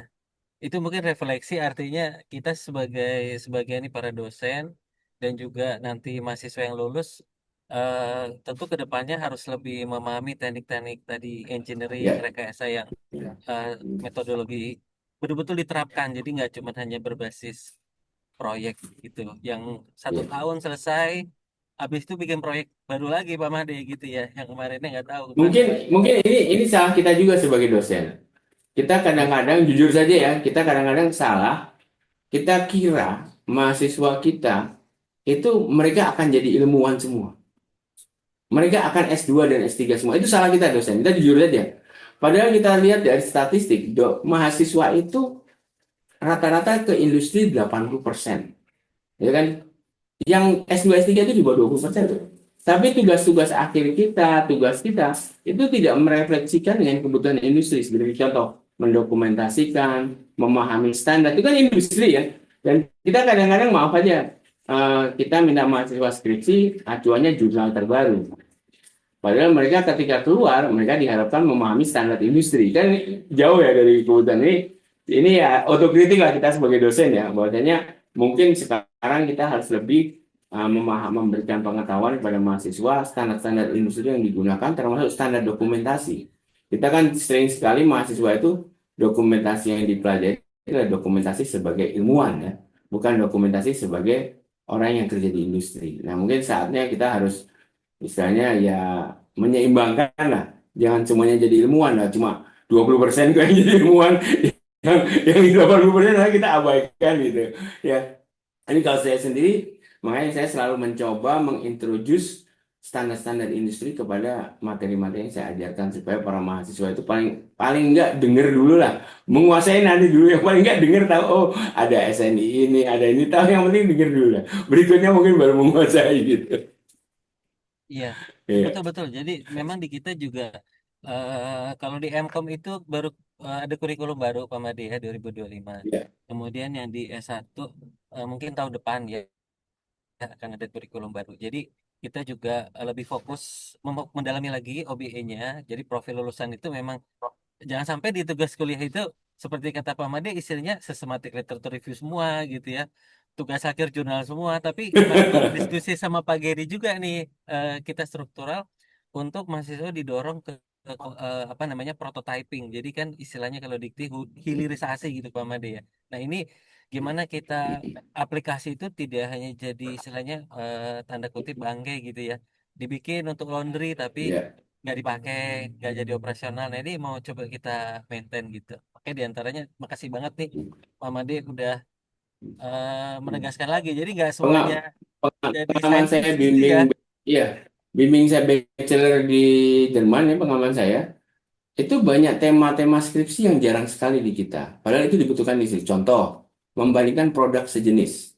Oh, saya punya Kafka, saya punya ini, saya punya ini. Dibandingkan. Ya, Kan di industri kita sering ya melakukan hal tersebut. Ada suatu fungsi, kita punya 4 produk. Dan saya kan membandingkan produk bukan hanya mendeskripsikan, tapi kita tahu ada parameternya, apa yang dibandingkan, kita uji. Nah, skripsi-skripsi model ini itu jarang sekali di Indonesia. Ya, kalau di luar banyak ya gitu kita. Jadi ketika bachelor ya, bachelor final project itu kan seperti skripsi ya. Banyak tema-tema yang seperti itu. Misalnya kita bandingkan produk X dengan misalnya kita bandingkan .NET dengan Java lah, gitu. Asumsi lah ya. Nah, itu banyak karena sebetulnya ketika mahasiswa bekerja nantinya, mereka akan menghadapi kebutuhan seperti itu di lapangan kerja.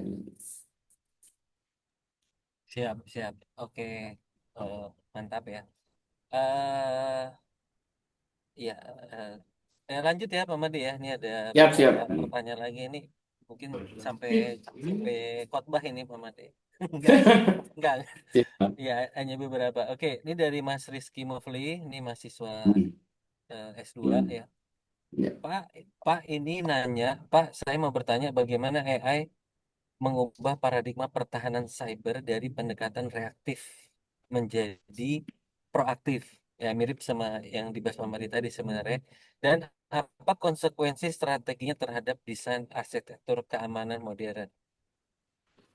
Hmm. Jadi gini ya, saya memakai istilah desain arsitektur ini definisi di enterprise arsitektur ya. Jadi kadang-kadang kalau orang teknik mikir desain arsitektur itu topologi sistem. Tapi topologi sistem itu sebagian kecil dari desain arsitektur. Nah, desain arsitektur itu namanya cerita bagaimana sistem harus bekerja. Salah satunya adalah topologi. Nah, kayak gini. Ketika kita, ini kan sebetulnya agak mirip dengan apakah fungsi insiden respon team.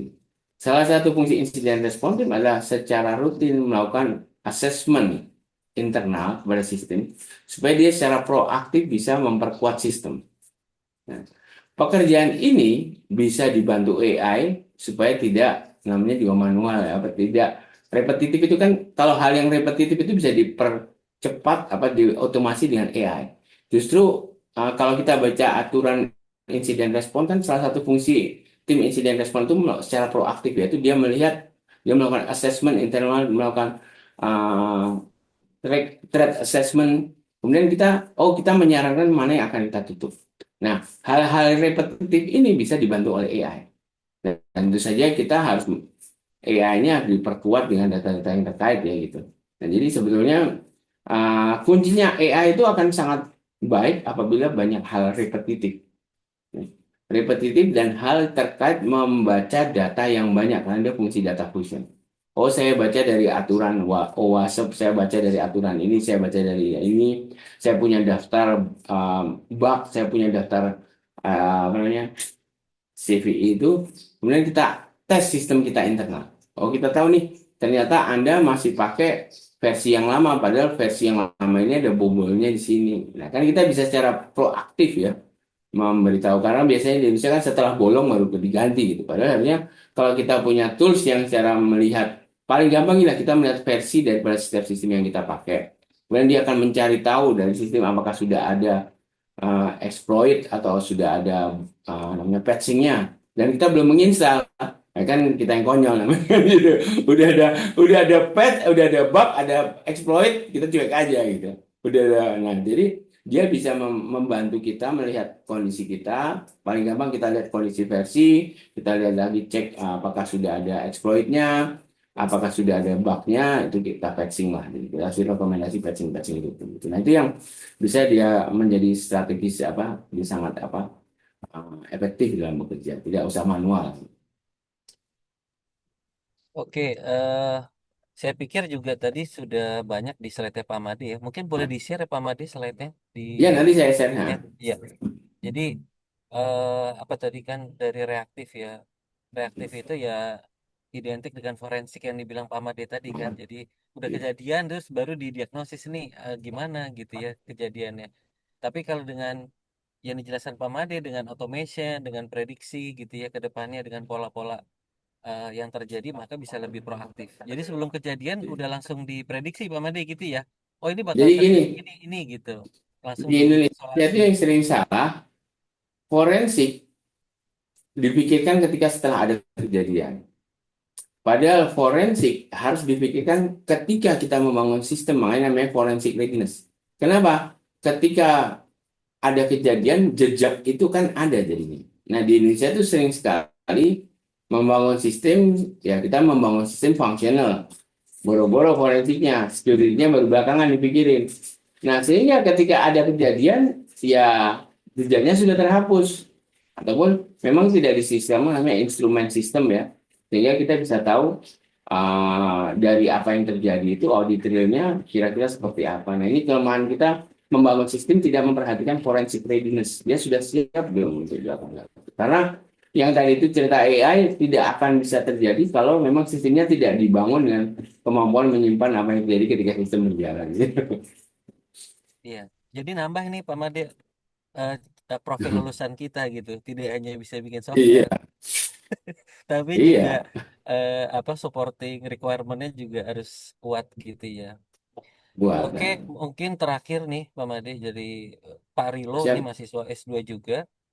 Izin Pak, kalau terkait pemerintahan variabelnya banyak. Ini Pak Rilo memang kerja di pemerintahan. Mungkin bisa di elaborasi gini Pak Made. Kalau di pemerintah itu kan aspeknya bukan hanya teknis engineering, kemampuan lulusan. Tadi memang kita dapati dari lulusan mungkin ada yang tidak terlalu menerapkan dari apa namanya dari awal security seperti apa, kemudian dokumentasinya juga kadang kurang gitu ya fakta di lapangan. Nah, tapi kalau kita elaborasi maksud pertanyaan ini mungkin kan ada aspek tadi awareness Pak Made. Jadi aware nggak ini dari instansi-instansi pemerintah gitu, SPB 640-an ini satu aware apa enggak gitu orang-orangnya. Yang kedua kemudian apa namanya mungkin ada faktor politik bahkan Pak Made. Apakah ya udah memang jangan terlalu jangan terlalu secure apa gimana. Nah ini gimana Pak Made ini? Jadi kira-kira variabel apa sih yang apa ya yang urgent banget di Indonesia ini biar kita nggak tiap tahun itu kenyang makan berita bocoran data ya baik di instansi maupun di bahkan di kampus mungkin gitu ya atau di swasta. Monggo Pak. Ada dua hal ya yang menyebabkan kondisi seperti ini. Satu, jumlah SDM di pemerintah terkait keamanan cyber ataupun IT itu tidak mencukupi. Jujur saja ya, sudah saya plot itu jauh dari mencukupi. Bukan hanya level kualitasnya, jumlahnya pun belum.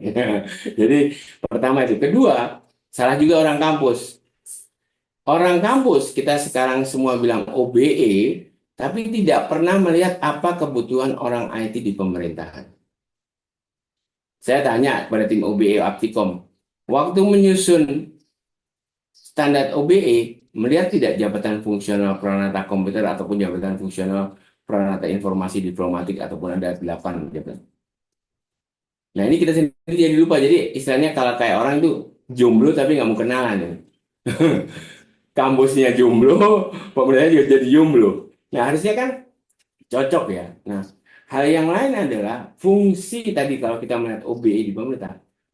Fungsi orang IT di pemerintah itu sebetulnya lebih dominan sebagai perencana dan melakukan spesifikasi dan pengawasan, bukan pembuatan. Pembuatan pihak ketiga kan, punya dia.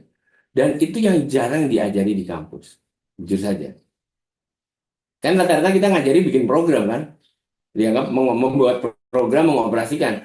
Padahal yang dominan di pemerintahan itu, kalau orang pemerintah itu, oh saya yang merancang itu, oh pemerintah akan butuh ini, saya akan menspesifikasikan butuhnya ini, yang bikin penyedia. Setelah, tapi saya harus bisa mengawasi penyedia ini benar nggak. Nah ini, ngajari ini, kita jarang sekali di kampus. Jadi kalau saya bilang ya mungkin salah orang kampus juga gitu ya. Jadi jadi yang satu butuh, yang satu nggak ngasih, ya udah selesai sudah gitu. Jadi paling gampang saya tanya ketika kita menyusun OBE, kita melihat ya melihat dulu ya, apakah uraian kerja dari jabatan fungsional? Kan urusan kita menjadi pemerintah misalnya, membantu pemerintah. Nah kita kan harus tahu kira-kira apa. Itu namanya OBE. Dan yang memang kejadiannya kadang-kadang kita lupa orang di pemerintah itu heavy-nya itu specification dengan pengawasan. Kan yang tanda tangan BAST siapa? Orang pemerintah kan? Oh, BAST. Nah sekarang kalau orang yang bikin BAST-nya nggak ngerti ya tanda tangan semua gitu. Nah, jadi kelemahan kompetensinya ada dan itu yang ada di pemerintah. Di luar daripada apa namanya? Daripada jumlah ya. Jumlah juga memang serem sekali ya. Jadi contoh sekarang keluar peraturan Menteri Kesehatan setiap puskesmas diharapkan ada satu orang yang kompeten bidang IT. Itu kan 10.000. Nggak banyak. Kemudian misalnya sekarang kayak dapur dapur MBG 5.000 kan 5.000 juga. Belum nanti pertanian juga begitu. Jadi dari sisi jumlah saja sangat sangat menyeramkan gitu. Kita belum bicara oh harus kompetensinya level sini. Dari jumlah pun orang pemerintah itu apa ya masih sangat butuh orang. Ya, kalau saya lihat itu saya sering ngitung-ngitung lah gitu. Oh, Kominfo berapa sih orang prakomnya? Dia pengen bikin PDN bisa nggak orang-orang yang nggak ada gitu kan? Misalnya yang lain itu saya coba iseng-iseng saya petakan karena saya selalu bilang gini, kita sudah beberapa tahap ya dulu namanya PEGI, ya kan? Ganti nama SPBE, ganti nama PMDG, tapi ada satu hal yang selalu bermasalah tapi tidak pernah dipegang, yaitu SDM. Zaman PEGI, zaman sekarang indeksnya saja dipikirin. Bagaimana kondisi SDM IT di pemerintahan itu tidak pernah dipikirkan atau bagaimana mengakselerasinya supaya banyak. Atau memadai lah. Padahal kebutuhannya makin tinggi ya sekarang.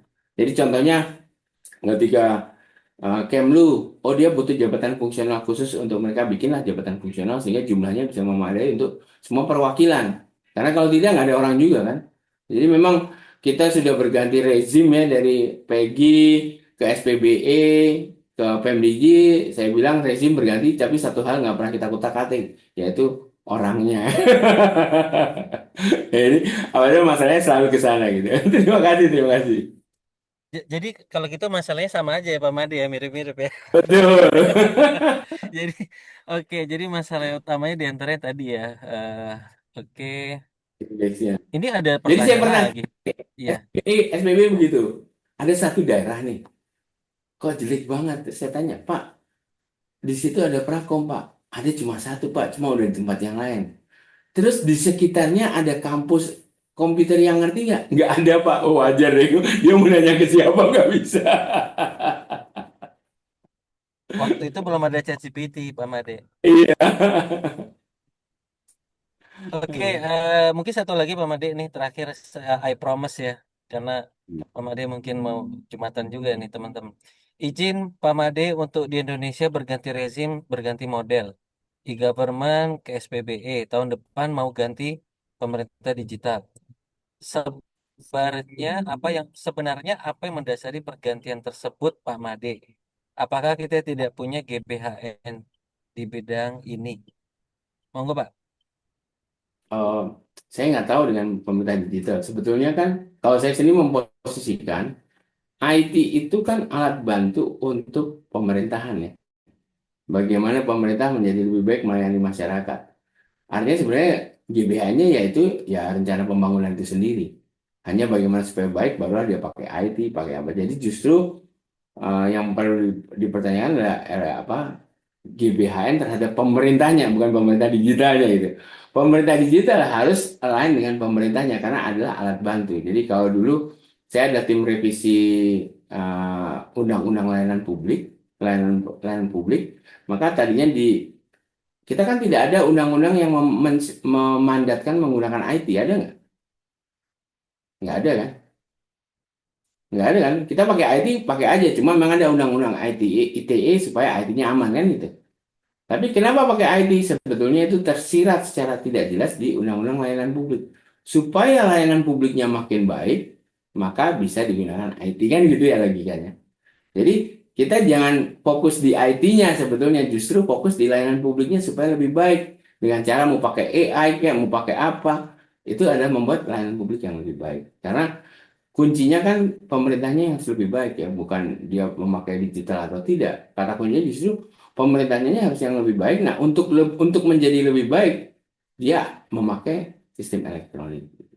Nah, dulu logika yang ada di Undang-Undang Layanan Publik pembaharunya seperti itu. Tapi saya nggak tahu di Undang-Undang PMDG sekarang approach-nya bagaimana. Karena itu model undang-undang di Jerman ya. Jadi ada undang-undang yang hierarkinya di atas, yaitu yang terkait kepada publik.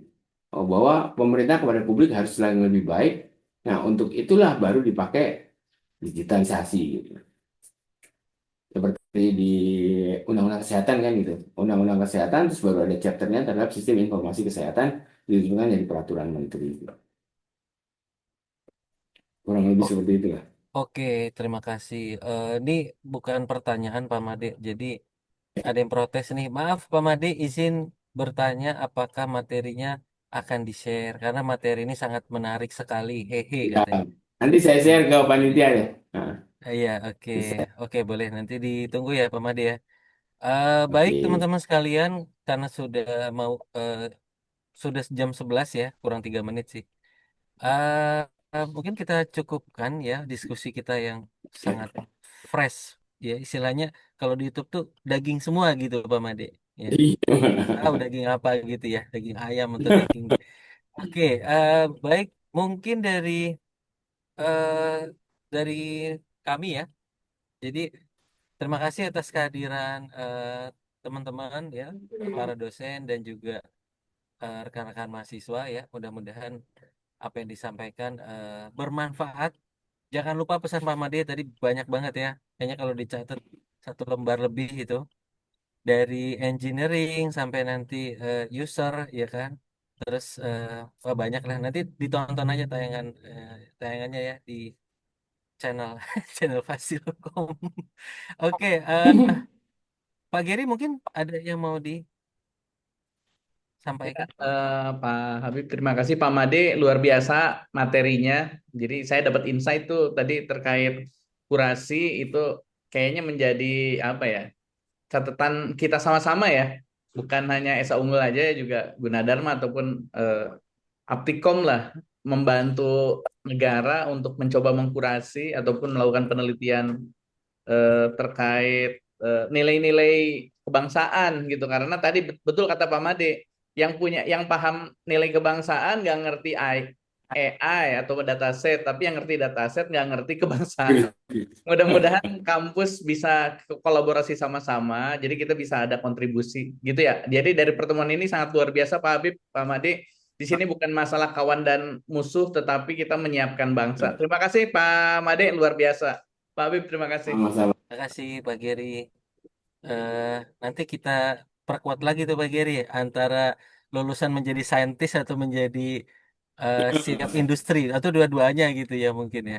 Bu Yap. Hani sebagai ketua panitia roadshow di Fasilkom mungkin ada pepatah satu dua Pepatah patah enggak aja. cukup mengucapkan terima Pantun kasih pantun. Pak Made sudah berkenan di tengah hari mana nih Pak? Di Pak Made itu jam Lagi 10 katanya. Beda plus lagi satu di jam ya Pak? Terima kasih banyak. Jangan lupa ya Pak, materinya saya sih pesan dan kesan untuk di-share Pak. Terima kasih meluangkan waktu di tengah kesibukannya juga Pak. Sehat selalu ya, Prof. Ada Terima satu kasih. ada satu pesan dari Bu Hani Pak Made, jangan Ya, kapok untuk jangan kapok untuk diundang lagi. ya, Ya, siap. oke, makasih. Mungkin Mbak Mbak Kiki atau Mbak Indri ya, ada ini nggak ya? Ada dokumentasi foto-foto biasanya. Soalnya nanti Bu Hani ketua panitia nih nanyain.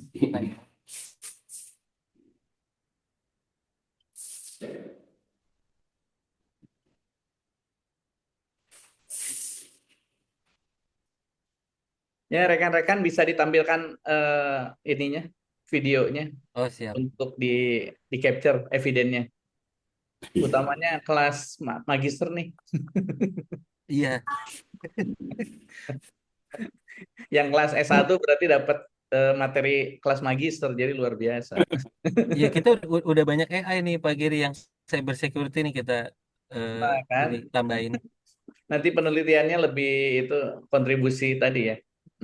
Mau pilot maupun paper, tapi ya kita bisa kontribusi banyak lah. Udah ya, ini oh itu ada yang di kelas siapa tuh tadi?